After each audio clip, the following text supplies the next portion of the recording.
नमस्कार दोस्तों, कैसे हैं आप सब। आप लोगों ने अध्याय 1 बहुत अच्छे से पढ़ लिया होगा। मैंने सारे तीनों पार्ट में अध्याय 1 को ख़त्म कर दिया, कक्षा 12 का। अब मैं आपको अध्याय 2 पढ़ाने जा रहा हूँ, कक्षा 12 का, जो कि है पुष्पीय पौधों में लैंगिक जनन। चूँकि ये चैप्टर भी थोड़ा बड़ा है, इसलिए मैं इसे पार्ट में डिवाइड करके बनाऊंगा, जिससे आपको पढ़ने में आसानी हो। इसीलिए मैंने आज आपके लिए भाग 1 प्रस्तुत करने जा रहा हूं, जिसमें आपको पुष्पीय पौधों में लैंगिक जनन से रिलेटेड सारी बातें बताई जाएंगी। सबसे पहले तो ये जान लीजिए कि इस अध्याय में पुष्पीय पौधों में लैंगिक जनन किस प्रकार से होता है, यह आपको बताया जाएगा। मतलब उन पौधों में जनन कैसे होता है जो पुष्प वाले होते हैं। ठीक है, तो चलिए शुरू करते हैं इस अध्याय को, पुष्पीय पौधों में लैंगिक जनन।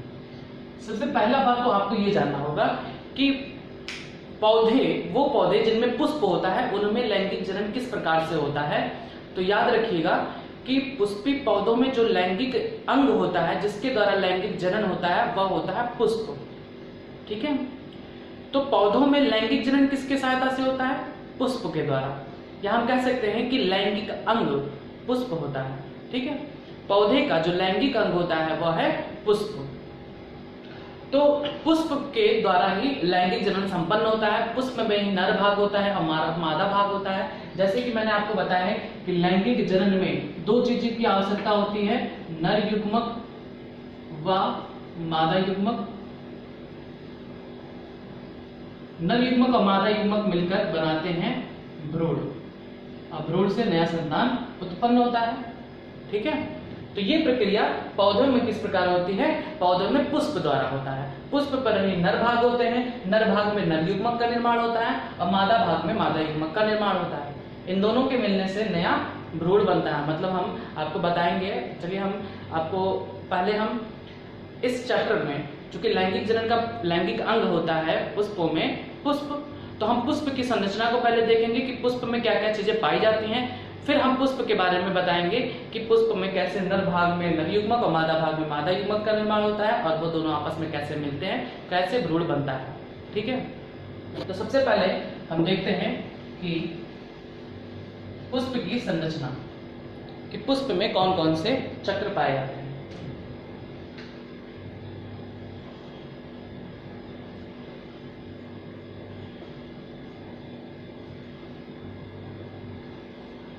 पुष्प की संरचना, एक पुष्प में मुख्य रूप से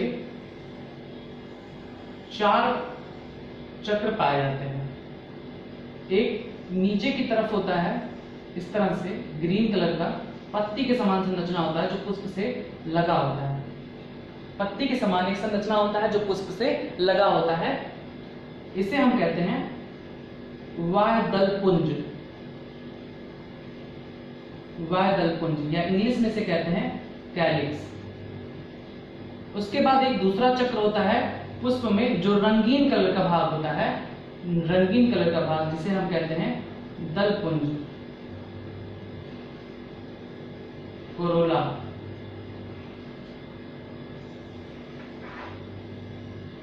ठीक, उसके बाद एक और भाग जिसे हम कहते हैं पुमंग, इस तरह से उपस्थित होता है। इस भाग को कहते हैं पुमंग, इंग्लिश में इसे कहते हैं एंड्रोसियम। इस चैप्टर को पढ़ने के लिए, पुष्पीय पौधों में लैंगिक जनन पढ़ने के लिए पुष्प की संरचना अति आवश्यक है पढ़ना। बिना आप पुष्प की संरचना पढ़े आप इस चैप्टर को समझ नहीं सकते। इसीलिए आपको सबसे पहले पुष्प की संरचना देखना होगा कि किस प्रकार से पुष्प में क्या क्या पाए जाते हैं।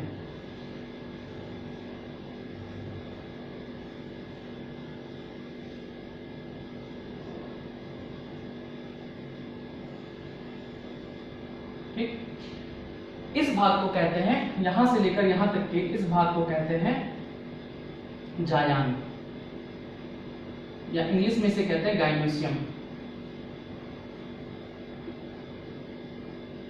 गाइनोसियम। तो इस प्रकार से एक पुष्प में सामान्यतः 4 चक्र होते हैं।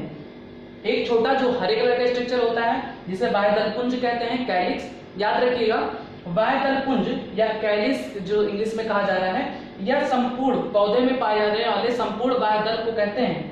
अगर हम सिर्फ एक बाह्य दल की बात करें तो इस पार्ट को सिर्फ एक को कहते हैं बाह्य दल, सिर्फ एक को कहते हैं बाह्य दल, या इसे इंग्लिश में कहते हैं सेपल। उसी तरीके से दल पुंज पुष्प में पाए जाने वाले सभी दल को कहते हैं संपूर्ण रूप से। दल पुंज के एक इकाई को, मतलब सिर्फ एक को, एक इस भाग को कहते हैं दल, इसे इंग्लिश में कहते हैं पिटल। ठीक, उसी तरीके से पुमंग पुष्प में उपस्थित जितने भी भाग हैं, मतलब जितने भी ये भाग पाए जाते हैं, उन सबको सम्मिलित रूप से पुमंग कहते हैं। अगर एक की बात करा जाए तो एक को कहते हैं, एक इकाई को, मतलब पुमंग की एक इकाई को, सिर्फ एक सिंगल को कहते हैं पुंकेसर या स्टमेन। उसी प्रकार से पुष्प में पाए जाने वाले ढेर सारे जायांग को मुख्य रूप से जायांग कहते हैं, सम्मिलित रूप से किसी एक को कहते हैं, किसी एक को कहा जाता है स्त्री केसर, या इसे इसमें पिस्टिल कहते हैं। ठीक है, तो आपने देखा कि पुष्प में 4 चक्र पाए जाते हैं, बाह्य दल पुंज, पुमंग और जायांग। इनमें से बाह्य दल पुंज हरे कलर का स्ट्रक्चर होता है जो पुष्प के सबसे नीचे प्रेजेंट होता है। आप इसको देखना चाहते हो तो गुड़हल के पुष्प में देख सकते हैं, बहुत अच्छे से दिखाई देगा। कलरफुल स्ट्रक्चर जो गुड़हल में लाल कलर की जो संरचना होती है, पत्ती बड़ी सी, उसे कहते हैं दल पुंज, और उसमें पुंकेसर पाया जाता है इस तरह से संरचना, और एक जायांग पाया जाता है। इनमें से दल पुंज और बाह्य दल पुंज, इन दोनों को कहते हैं सहायक चक्र। सहायक चक्र किसे? बाह्य दल पुंज व दल पुंज को सहायक चक्र कहते हैं, और आवश्यक चक्र नेसेसरी होल्ड कहते हैं पुमंग और जायांग को। पुमंग और जायांग को। ठीक, ये इंपॉर्टेंट पूछा जाता है कि सहायक चक्र किसे कहते हैं, तो सहायक चक्र बाह्य दल पुंज और दल पुंज को कहते हैं। क्यों इसे सहायक चक्र कहते हैं? क्योंकि ये सिर्फ सहायक होते हैं पुष्प में के कुछ चीजों के लिए। मैं आगे बताऊंगा कि क्यों ये प्रेजेंट होते हैं।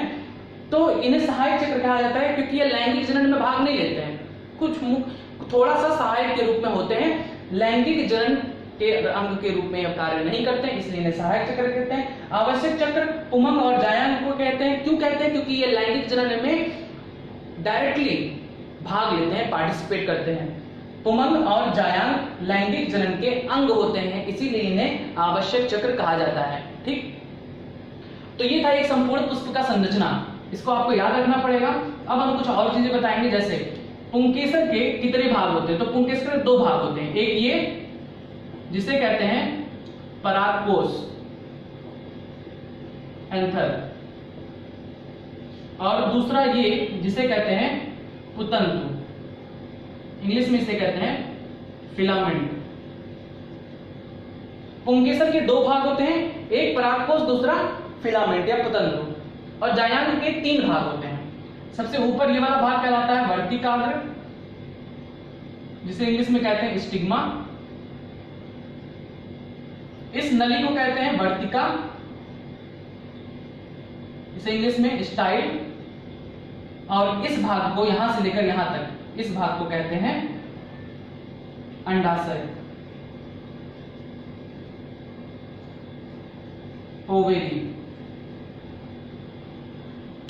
पुमंग पुष्प का नर भाग होता है, पुमंग पुष्प का नर भाग होता है, और जायांग पुष्प का मादा भाग होता है। पुमंग पुष्प का नर भाग होता है और जायांग पुष्प का मादा भाग होता है। मतलब ये कि पुमंग के अंदर नर युग्मक बनेगा और जायांग के अंदर मादा युग्मक बनेगा। जायांग का जो अंडाशय वाला भाग है, अंडाशय में ढेर सारी इस तरह से संरचनाएं पाई जाती हैं, जिन्हें हम कहते हैं बीजांड, इंग्लिश में ओव्यूल कहा जाता है। इसी बीजांड के अंदर एग सेल होता है, इसी बीजांड के अंदर एग सेल होता है जिसे हम कहते हैं मादा युग्मक।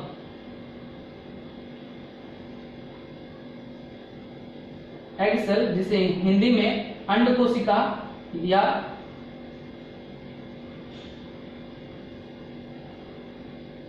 मादा युग्मक कहा जाता है। ठीक है, समझ में आया कितनी बातें? मादा युग्मक कहां बनता है?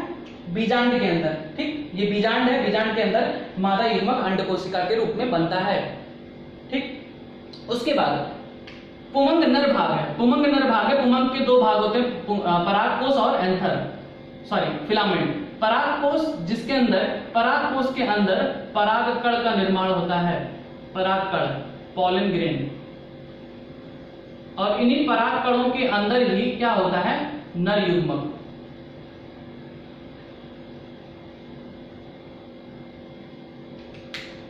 पुमंग जो कि पुष्प का नर भाग है, इस भाग में परागकोश के अंदर नर युग्मक का निर्माण होता है। किसके अंदर? परागकण के अंदर।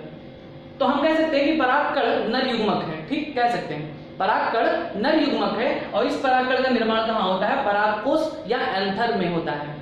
तो इस प्रकार से पुमंग में नर युग्मक बन रहा है, इसलिए इसे नरभाग कहते हैं। और जायांग में आपको दिखाई दे रहा है, जायांग के अंडाशय में उपस्थित बीजांड में अंड कोशिका बन रही है, जिसे हम मादा युग्मक कहते हैं, इसलिए हम जायांग को मादा भाग कह सकते हैं।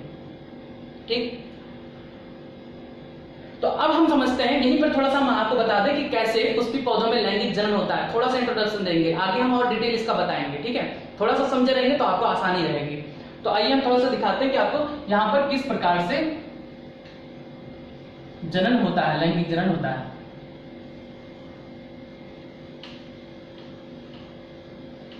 जितने भी भाग आपको बताए हैं, इस भाग को नोट कर लीजिए, इसके सारे नाम जो है आप याद कर लीजिए।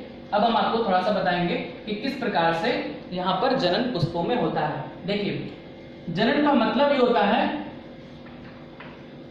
नर युग्मक और मादा युग्मक आपस में संलयित होते हैं और क्या बनाते हैं?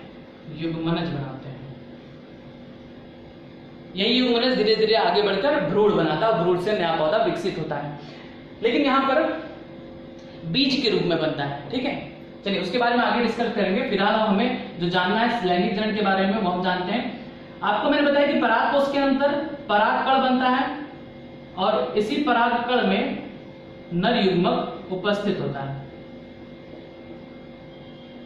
और यहां पर मादा युग्मक बनता है। जब पुष्प पूरी तरीके से विकसित हो जाता है, परिपक्व हो जाता है, तब यह परागकोश फट जाता है और इसके फटने से जो इसमें उपस्थित ढेर सारे परागकण हैं, वो परागकण विभिन्न माध्यमों के द्वारा, या तो हवा के द्वारा या कीटों के द्वारा, मनुष्य के द्वारा, किसी भी द्वारा यहां से उड़कर कहां आएंगे? इसकी वर्तिकाग्र पर। ये पुष्प का वर्तिकाग्र क्षेत्र है, स्टिग्मा। जैसे ही वर्तिकाग्र पर पहुंचेंगे ये परागकण कुछ दिन बाद या कुछ देर बाद यह परागकण अंकुरित होने लगते हैं। अंकुरित होते हैं और यहां से एक पराग नलिका बनाते हैं। पराग नलिका कहां प्रवेश करती है? बीजांड के अंदर। इसे कहते हैं पराग नलिका। पराग नलिका धीरे धीरे विकसित होकर कहां पहुंचती है? बीजांड के अंदर प्रवेश करती है। क्योंकि आपको पता है कि परागकण के अंदर मेल गैमीट नर युग्मक होते हैं। यह नर युग्मक आगे ट्रेवल करके कहां पहुंचेगा? बीजांड के अंदर प्रवेश करेगा और बीजांड में पहले से उपस्थित है मादा युग्मक। नर युग्मक और मादा युग्मक यहां पर फ्यूज करेंगे, संलयित होंगे। और मैंने भी बताया कि नर युग्मक मादा युग्मक फ्यूज करके क्या बनाएंगे? युग्मनज। और युग्मनज धीरे धीरे बढ़ेगा, भ्रूण बनाएगा और भ्रूण से नया संतान उत्पन्न होता है। क्योंकि पुष्प है इसलिए पुष्प में भ्रूण सुरक्षित हो जाता है बीज के रूप में। जब बीज बाहर आता है तब वह धीरे धीरे अंकुरित होकर नया संतान, नया पौधा बनाता है। ठीक, तो इस प्रकार से पुष्पी पौधों में लैंगिक जनन होता है। इस बात को याद रखिएगा। तो इस चैप्टर को पढ़ने के लिए आपने समझ ही चुके होंगे कि पुष्प की संरचना सबसे पहले इंपॉर्टेंट है। पुष्प की संरचना आप पूरी तरीके से याद कर लीजिए। उसके बाद आपको हम धीरे धीरे एक एक प्रोसेस बताएंगे। चूंकि थोड़ा सा चैप्टर थोड़ा सा लंबा है इसलिए मैं पार्ट में इसको बनाऊंगा। पहले पार्ट में मैंने आपको पुष्प की संरचना के बारे में बताया।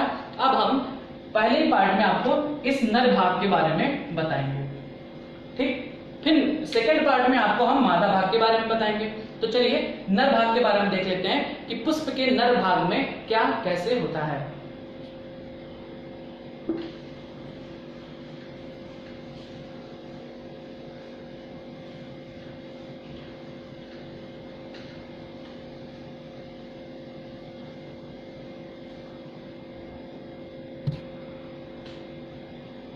चलिए हम लोग आते हैं पुमंग के बारे में, एंड्रोसियम।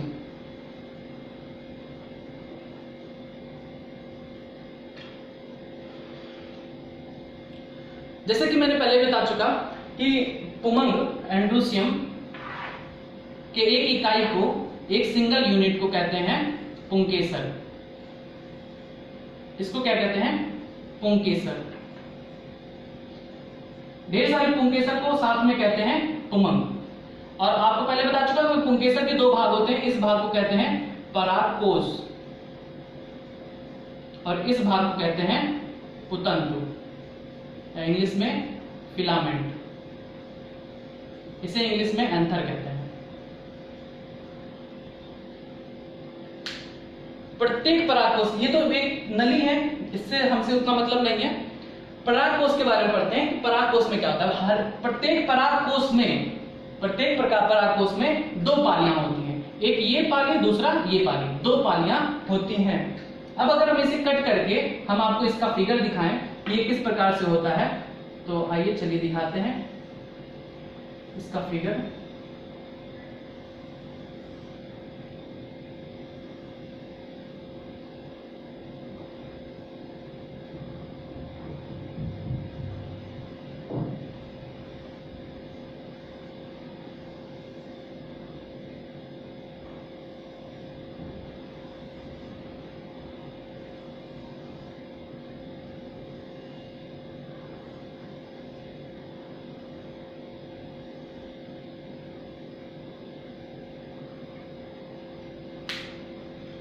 प्रत्येक परागकोश में दो पाली होती है, एक ये और दूसरा ये। इन पाली में दो चैम्बर होते हैं, एक एक पाली में दो चैम्बर होते हैं, एक ये और एक प्रकोष्ठ, इन्हें कहते हैं प्रकोष्ठ। प्रत्येक पाली में दो प्रकोष्ठ होते हैं, तो दो पाली है तो कुल 4 प्रकोष्ठ हुए। इन प्रकोष्ठ को कहते हैं लघु बीजाणु धानी, माइक्रोस्पोरेंजियम। ठीक है, इन चैम्बर्स को, इन प्रकोष्ठ को कहते हैं लघु बीजाणुधानी माइक्रोस्पोरेंजियम। और मैंने आपको बताया कि जब परागकोश में दो पाली होती है और प्रत्येक पाली में दो चैम्बर होते हैं और इन चैम्बर को लघु बीजाणुधानी कहते हैं, तो कुल परागकोश में कितने चैम्बर हुए? 4, 1 2 3 4। इस प्रकार से एक परागकोश में कितने लघु बीजाणुधानी होते हैं? 4। इन्हीं लघु बीजाणुधानी में लघु बीजाणुओं का निर्माण होता है। लघु बीजाणु का निर्माण होता है। लघु बीजाणु या इसे हम कह सकते हैं परागकण।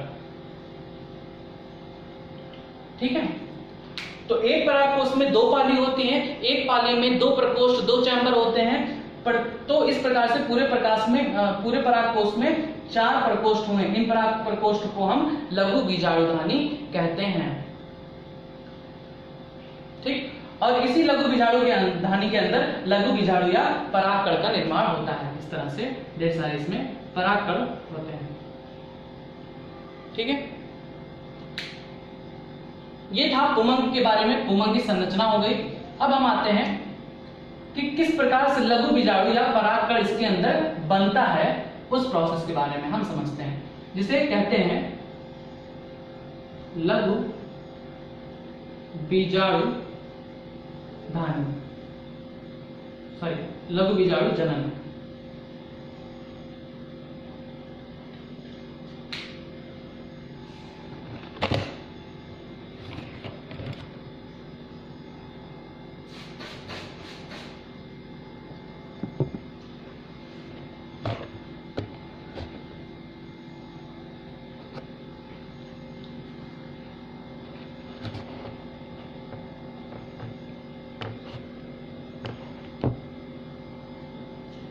तो आइए लघु कीटाणु जनन को जानते हैं। लघु कीटाणु जनन को जानने से पहले हम इस संरचना को बारे में आपको बनाकर दिखाएंगे कि एक लघु कीटाणु धानी में क्या क्या चीजें होती हैं।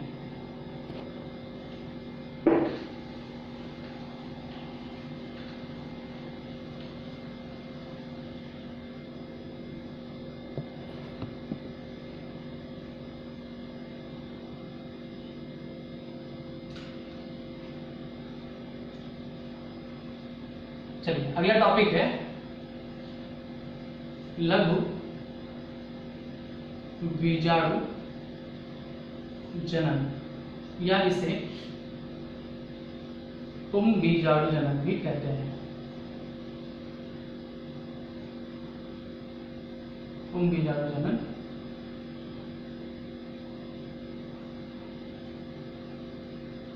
जनन कहते हैं। इसे इंग्लिश में कहा जाता है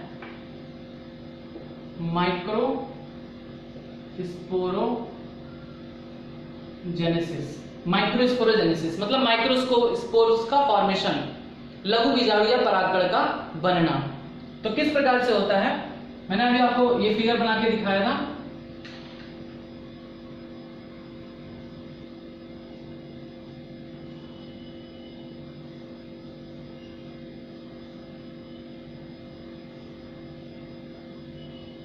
किस प्रकार से इसमें चैम्बर्स होते हैं।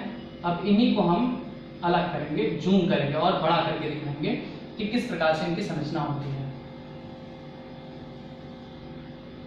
तो याद रखिएगा कि परागकोश में बहुत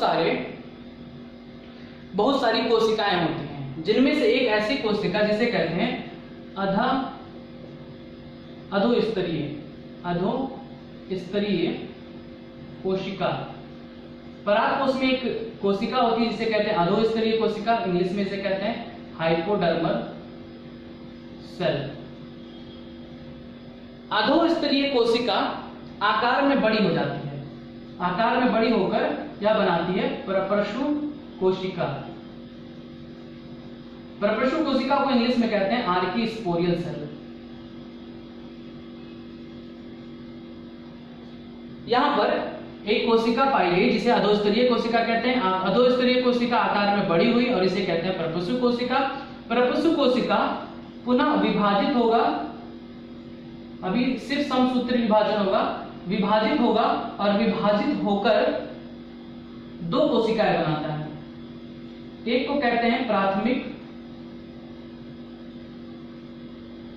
भित्तीय कोशिका, प्राथमिक भित्तीय कोशिका जिसे इंग्लिश में कहते हैं प्राइमरी पैराइटल सेल। और दूसरा जो कोशिका बनाता है उसका नाम है प्राथमिक बीजाणु जनन कोशिका।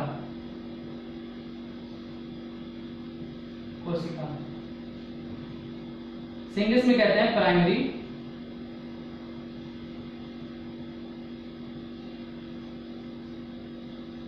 Sporogenous cell.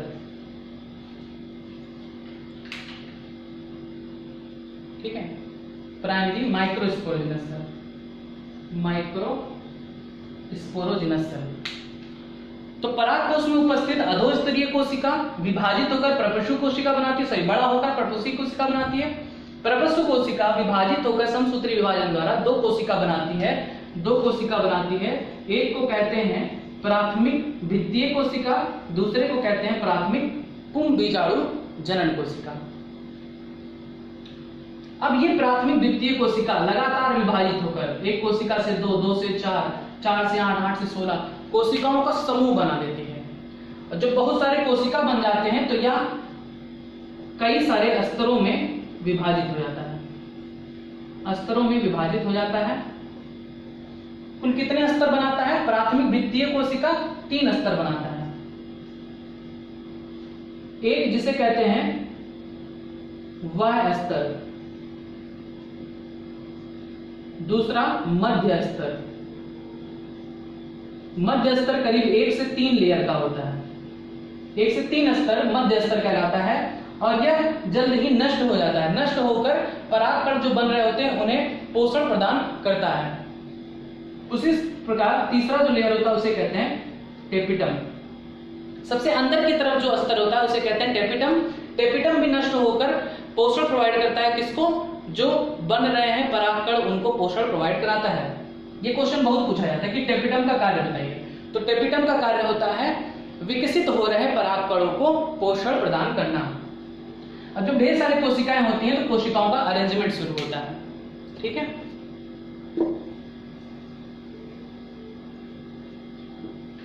कोशिकाओं का अरेंजमेंट शुरू होता है। प्राथमिक द्वितीय कोशिका विभाजित होकर ढेर सारी स्तर बनाती है। एक सबसे बाह्य स्तर इस प्रकार से बाह्य स्तर बनाता है। कोशिकाओं का एक स्तर सबसे बाहरी तरफ जिसे हम कहते हैं बाह्य स्तर। फिर 1 से 3 लेयर करीब बनाता है मध्य स्तर।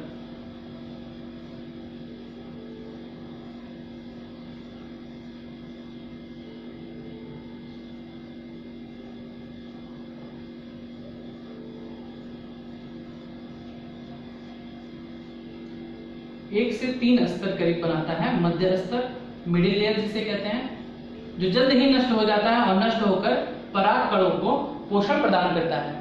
ठीक, 3 स्तर हो गया मध्य स्तर, इस स्तर को कहेंगे बाह्य स्तर, इन तीनों स्तर को कहेंगे मध्य स्तर। उसके बाद जो अंदर की तरफ एक लेयर बनेगा जिसे कहते हैं टेपिटम। बड़ी बड़ी कोशिकाएं होती हैं, इन्हें कहते हैं टेपिटम।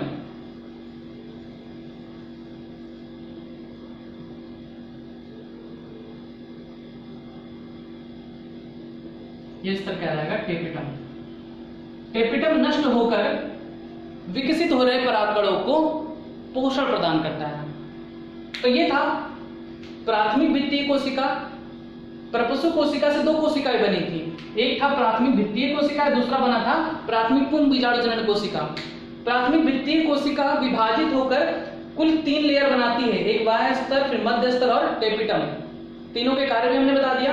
अब दूसरा जो प्राथमिक पुंज बीजाणु जनन कोशिका बना था, यहां पर बचा हुआ है प्राथमिक पुंज बीजाणु जनन कोशिका। प्राथमिक पुंज बीजाणु जनन कोशिका में अर्धसूत्री विभाजन होता है। प्राथमिक पुंज बीजाणु जनन कोशिका में अर्धसूत्री विभाजन होता है और इससे ढेर सारे परागकणों का निर्माण होता है। याद रखिएगा, मैंने पहले भी बताया था बेसिक ऑफ बायोलॉजी में कि एक बार जब एक किसी सेल में अर्धसूत्री विभाजन होता है, एक कोशिका में अर्धसूत्री विभाजन के द्वारा 4 कोशिकाएं बनती हैं। तो यहाँ पर एक अर्धसूत्री विभाजन के द्वारा 4 बनेंगे, इन 4 से फिर 4 बनेंगे, मतलब 16 कुल कोशिकाएं बनेंगी। इस प्रकार से ढेर सारी कोशिकाएं बनती हैं। मतलब हम कहेंगे कि एक प्राथमिक पुंज बीजाणु जनन कोशिका से, सॉरी यहाँ पे थोड़ी सी गलती हो गई, पहले जो पुंज बीजाणु जनन कोशिका है, पुंज बीजाणु जनन कोशिका में समसूत्री विभाजन होता है। पुंज बीजाणु जनन कोशिका में समसूत्री विभाजन होता है। इससे जो कोशिका बनती है इसे कहते हैं लघु बीजाणु मात्र कोशिका। लघु बीजाणु मात्र कोशिका, microspore mother cell, microspore mother cell MMC। ठीक है, माइक्रोस्पोर मदर सेल जो बनता है इसमें अर्धसूत्री विभाजन होता है। इसमें अर्धसूत्री विभाजन होकर एक लघु बीजाणु मात्र कोशिका से 4 परागकण या लघु बीजाणुओं का निर्माण होता है। ठीक है, अब ये 4 बने तो ये 4 फिर विभाजित होके, सॉरी यहाँ पर समसूत्री विभाजन के द्वारा ये बना, फिर इससे एक कोशिका और बनेगी। ढेर सारी इसी तरीके से अनेक परागकणों का निर्माण होता है। और परागकण कहाँ पर स्थित है? इस जगह पर, जो कि मैंने आपको बताया भी था, बीच में लघु बीजाणु धानी में। ठीक, तो ये था आपका लघु बीजाणु जनन की किस प्रकार से लघु बीजाणु या परागकणों का निर्माण होता है। फिर से एक बार रिपीट कर देता हूं कि परागकोश में अधोस्तरीय कोशिका हाइपोडर्मल सेल पाई जाती हैं। इन अधोस्तरीय कोशिका में विभाजन होता है और अधोस्तरीय कोशिका बड़ी होती हैं आकार में बड़ी होकर प्रपुष्प कोशिका कहलाती हैं, बनाती हैं।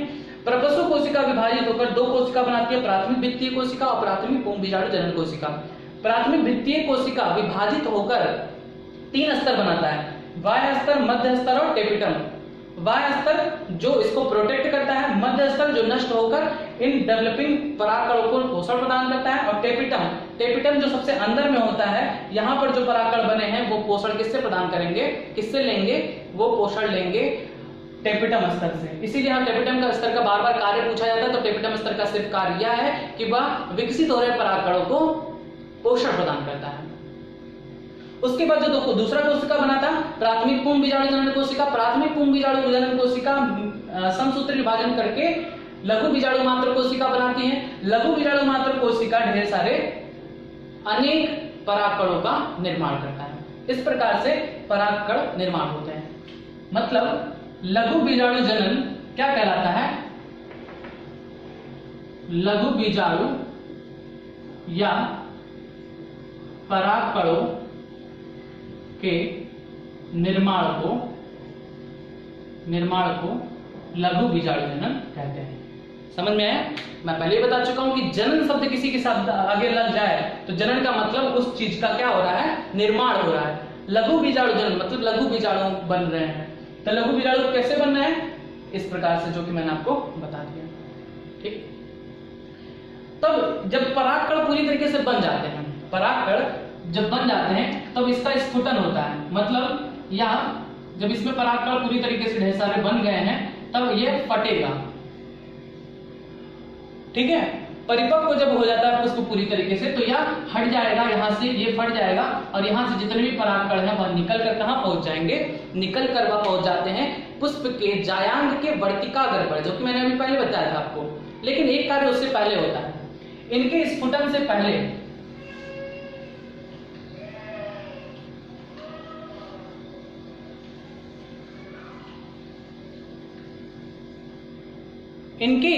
पहले परागकण के स्फुटन से पहले कुछ चेंजेस होते हैं, वो हम समझ लेते हैं। चलिए पहले हम देखते हैं परागकण की संरचना।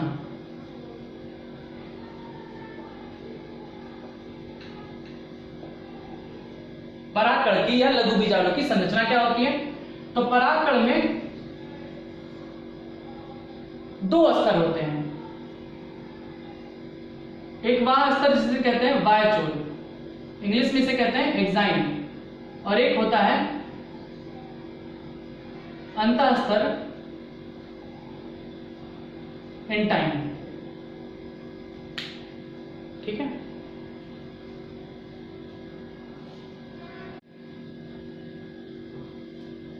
तो हम बता रहे थे कि परागकण की संरचना के बारे में। परागकण के दो स्तर होते हैं, एक वायचोल जिसे एक्साइन कहते हैं इंग्लिश में, और एक अंतःस्तर जिसे इंटाइन कहते हैं। एक चीज मैं आपको बताना भूल गया कि इसके वायचोल पर छोटे छोटे पोर्स होते हैं, इसलिए इसका स्ट्रक्चर इस तरह से बनना चाहिए। ठीक है। इसके छोटे छोटे ऐसे पोर्स होते हैं। इन्हीं पोर्स से मैंने आपको बताया था कि जब परागकण वर्तिकाग्र पर, पुष्प की वर्तिकाग्र पर पहुंच जाते हैं तो वहां पर से वो पराग नलिका निकालते हैं। तो इसी पोर्स के द्वारा, इसी जनन छिद्र के द्वारा, इन्हें कहते हैं जनन छिद्र। जनन छिद्र किस स्तर पर होता है? वायचोल पर, जन्म कोर। इसी जनन छिद्र द्वारा पराग नलिका निकलती है। ठीक है। तो परागकण में दो स्तर होता है, वायचोल और अंतःस्तर, जिसे इंटाइन कहते हैं या इसे अंतःचोल कहते हैं। ठीक। ये एक परागकण की संरचना है जिसके मध्य में केंद्रक पाया जाता है। ठीक है।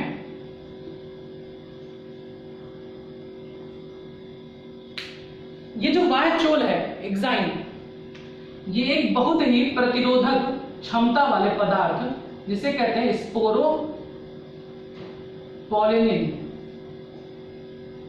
बहुत ही प्रतिरोधक क्षमता वाला पदार्थ स्पोरोपोलिनिन का बना होता है।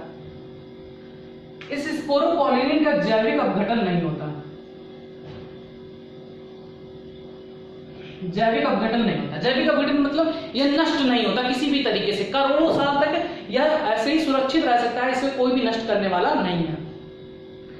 स्पोरोपोलिनिन चूंकि पूरी तरीके से बाहरी कवर को घेरे हुए है वायचोल में, वायचोल स्पोरोपोलिनिन का बना होता है, इसलिए परागकण भी जैविक अपघटित नहीं होता और करोड़ों साल तक परागकण वैसे ही सुरक्षित बना रह सकता है। ठीक है। किसकी वजह से? स्पोरोपोलिनिन की वजह से। ये याद रखिएगा, कई बार पूछा गया है कि परागकण के बाह्य स्तर को क्या कहते हैं? वायचोल किसका बना होता है? स्पोरोपोलिनिन का, जो कि अति प्रतिरोधक क्षमता वाला पदार्थ है, जो जिसका जैविक अपघटन नहीं होता। अंतःचोल जो होता है इंटाइन, यह बना होता है पेक्टोसेलुलोज का। पेप्टोसेलुलोज का बना होता है। ठीक, इतनी बात क्लियर हुई।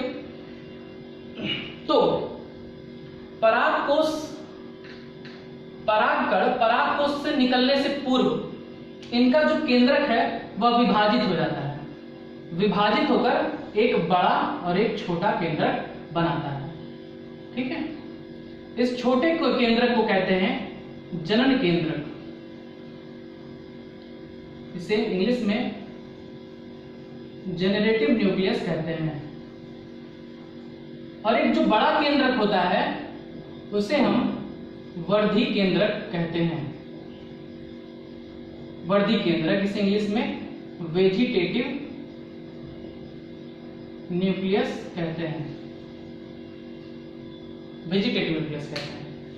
अब इस कंडीशन में जबकि परागकण के पास दो न्यूक्लियस है, एक जिसे वर्धी केंद्रक और दूसरे को जनन केंद्रक कहते हैं, इस स्थिति में परागकण परागकोश से बाहर निकलता है। ठीक है, इस स्थिति में जब दो केंद्रक होते हैं। तो आज मैंने आपको इतनी सारी चीजें बता दिया कि पुष्पी पौधों में लैंगिक जनन का जो पुष्प अंग होता है, पुष्प होता है, पुष्प में कौन कौन से भाग होते हैं, नर भाग कौन सा होता है, मादा भाग कौन सा होता है, परागकण परागकोश से निकलकर वर्तिकाग्र पर पहुंचते हैं, परागनलिका बना के द्वारा नर युग्मक मादा युग्मक से संलयित होकर नए पौधे का निर्माण करते हैं। इतनी चीजें मैंने आपको बता दिया। उसके बाद मैंने इस पुंकेसर के भाग के बारे में बताया इस पार्ट में। अगले पार्ट में मैं आपको जायांग के पार्ट के बारे में बताऊंगा। परागकोश के भाग के बारे में मैंने बताया कि परागकोश के अंदर परागकण का निर्माण होता है, परागकण की संरचना क्या है, किस प्रकार से इसमें केंद्रक विभाजित होते हैं। अब एक बात और याद रखिएगा, अभी मैं बता दे रहा हूं, आगे मैं फिर बताऊंगा। ये जो परागकण है जिसमें अभी दो न्यूक्लियस है, आप देख रहे हैं, एक तो जनन केंद्रक और एक वर्धी केंद्रक। अब इनके साथ भी कुछ होता है तब जब यह पहुंच जाता है वर्तिकाग्र पर, पुष्प के वर्तिकाग्र पर।